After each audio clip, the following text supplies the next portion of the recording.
বরগুনার আমতলীতে হতদরিদ্রের মাঝে 15 টাকার 30 কেজি চাল বিতরণ কর্মসূচি অনুষ্ঠিত হয়েছে।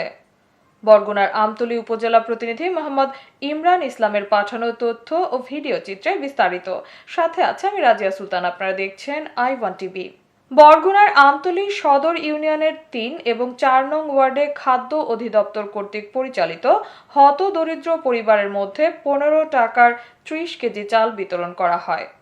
15-10-25 এবং 19-10-25 রোজ বুধবার ও রবিবার।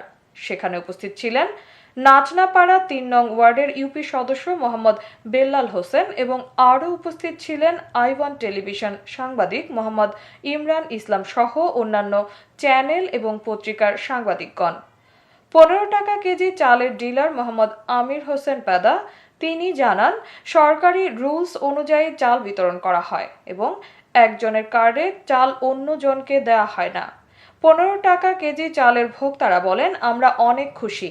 বাংলাদেশ সরকার আমাদের 15 টাকা দামে 30 কেজি চাল বিতরণ করে। আমরা হতদরিদ্ররা অনেকে বেশি টাকা দিয়ে চাল কিনে খেতে পারি না, তাই আমাদের মাঝে বাংলাদেশ সরকার আমাদের এই 15 টাকা দামে চাল কিনে খাবার মতো সুযোগ করে দিয়েছেন। আমরা এতটা পরিমাণে খুশি যা ভাষায় বলে বোঝাতে পারবো না। আমাদের একটাই চাওয়া, বাংলাদেশ সরকার আমাদের সাহায্য সহযোগিতা করে সব সময় যেন আমাদের পাশে এভাবেই দাঁড়ায়। 15 টাকা কেজি চাল নিতে আছি। কম দামে চাল খাওয়া। সরকার যদি চাল পাইতে আছি, আমাকে তো উপকার হইতে আছে। সরকারের জন্য দামের জন্য খাইতে আছি। এতক্ষণ সঙ্গে থাকার জন্য ধন্যবাদ। i1 টিভি নিয়মিত আপডেট পেতে ভিজিট করুন আমাদের ওয়েবসাইট, ফেসবুক, ইনস্টাগ্রাম ও ইউটিউব চ্যানেলে।